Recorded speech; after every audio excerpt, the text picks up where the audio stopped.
وہاں رکھا جائے گا۔ اپنی گفتگو سمیٹتے ہوئے، چونکہ اعتراف خدمات کا بھی پروگرام ہے، گفتگو سمیٹتے ہوئے، اگر ایک گھر میں باپ بیٹے رہتے ہوں، ایک گھر میں باپ بیٹے، تو کم سے کم بیٹے پر اتنا ضروری ہے کہ صبح کی پہلی ملاقات میں باپ کے لیے اٹھ کر کے کھڑا ہو جائے، یعنی بیٹھے بیٹھے باپ سے نہیں مل سکتا۔ ماں یا باپ سے پہلی ملاقات میں ہر دن، اگر ایک گھر میں رہتے ہوں تو، اور اگر گھر الگ الگ ہوں تو جب ملے باپ کے استقبال کے لیے کھڑا ہو۔ یہ باپ کا احترام ہے۔ جب ملے، اگر کہیں اور دونوں کے مکانات جدا جدا ہوں، کیونکہ ایک گھر میں ہو تو بار بار سامنا ہوگا، تو اسلام اس کا مکلف نہیں کرتا، لا یکلف اللہ نفسا الا وسعہا، کہ اللہ کسی جان پر اتنا بوجھ نہیں ڈالتا کہ وہ اٹھا نہ سکے۔ ایک گھر میں رہتے ہیں تو لیکن پہلی ملاقات میں اٹھ کر کے کھڑے ہونا ہوگا، اور اگر کہیں اور رہتے ہو تو بار بار اٹھ کے نہ کھڑے ہونے کا وبال کیا ہے۔ میں اور آپ تو کوئی حیثیت ہی نہیں رکھتے۔ آئیے ذرا امام حمیدی کی طرف چلتے۔ امام حمیدی نے اس کو لکھا ہے جو روایت میں پڑھنے جا رہا ہوں بیان ہے۔ یہ امام حمیدی کون ہے؟ بخاری کے راویوں میں ان کا شمار ہے، بلکہ پہلی حدیث جو انما الاعمال بالنیات ہے اس میں حمیدی کا بھی ذکر ہے۔ اتنے بڑے محدث ہیں حمیدی، انہوں نے لکھا جو میں بیان کرنے جا رہا ہوں۔ حضرت یوسف علیہ السلام جب کھو گئے تو یعقوب علیہ السلام نے 50 سال تک رویا بیٹے کے لیے، 50 سال تک روتے روتے آنکھیں خشک ہو گئی، آنکھیں سفید ہو گئی۔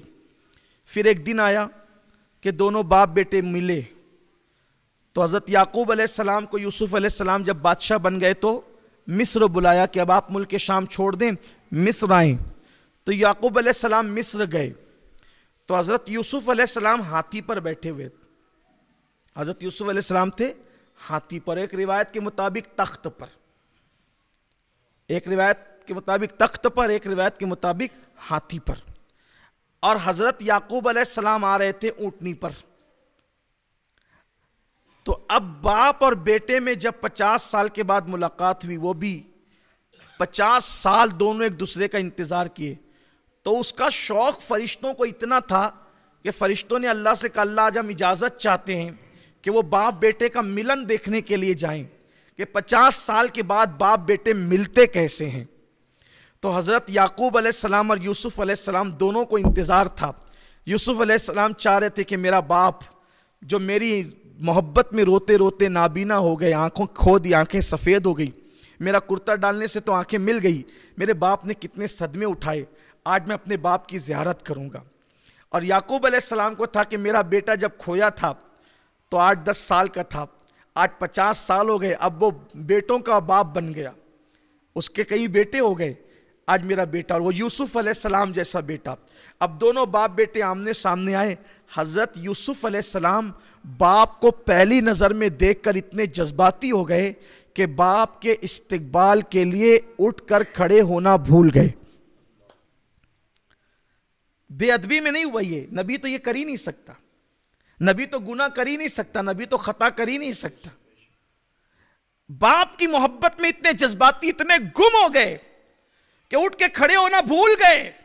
اللہ نے وہی فرمائی یوسف تو اپنے باپ کے لیے اٹھ کے استقبال کے لیے کھڑا نہ ہوا، اب اس کا صلہ آپ کو یہ ملے گا، بدلہ یہ ملے گا، آج کے بعد آپ کی نسل میں اب میں کوئی نبی پیدا نہیں کروں گا۔ آپ اپنے باپ کے لیے اٹھ کے کھڑے نہیں ہوئے، اب آپ کی نسل میں کوئی نبی پیدا نہیں ہوگا۔ حضرت یوسف علیہ السلام کو اللہ نے فرمایا، اور پھر اس کے بعد اس بات کو یوں نبھایا گیا کہ اس کے بعد حضرت یوسف علیہ السلام کے گھر پھر کوئی بیٹا ہی پیدا نہیں ہوا، جتنے بیٹے پہلے پیدا ہوئے تھے وہ سب نبی ہوئے، اور اس کے بعد اللہ تعالیٰ نے ان کے گھر کوئی بیٹا ہی پیدا نہیں فرمایا۔ آپ غور کریں، یوسف جیسا نبی اگر جذباتی ہو کر باپ کے لیے اٹھ کر کے کھڑے ہونا بھول جائے تو اللہ کہتا ہے کہ تیرے گھر اب کوئی نبی پیدا نہیں ہوگا۔ آج اگر بیٹے باپ کو آنکھیں دکھائیں، باپ پر ہاتھ اٹھائیں، باپ کو گھور کے دیکھیں، باپ کو گھر سے نکالیں، باپ کو مار پیٹ کریں، اندازہ کریں یہ مالیگاؤں شہر آج بھی ایسا ہے۔ بے شمار باپ ایسے ہیں جو خون کے آنسو رو رہے ہیں، اور وہ چاہتے یہ ہیں کہ ان کو کوئی پناہ ملے، کوئی مسجد کے پاس پڑا ہے، کوئی بس اسٹانڈ کے پاس پڑا ہے، کوئی برج کے نیچے پڑا ہوا ہے، کوئی کسی کا پرسان حال نہیں، لوگ پہلے کہتے تھے، کیا کہتے تھے لوگ؟ یار جیتے جی کچھ کر لو اپنے لیے، مرنے کے بعد پتہ نہیں اولاد فاتحہ کرے گی کہ نہیں کرے گی۔ میں کہتا ہوں اب تو جیتے جی کے لیے بھی کچھ انتظام کر کے رکھو، جیتے جی بھی اولاد کام نہیں آئے گی۔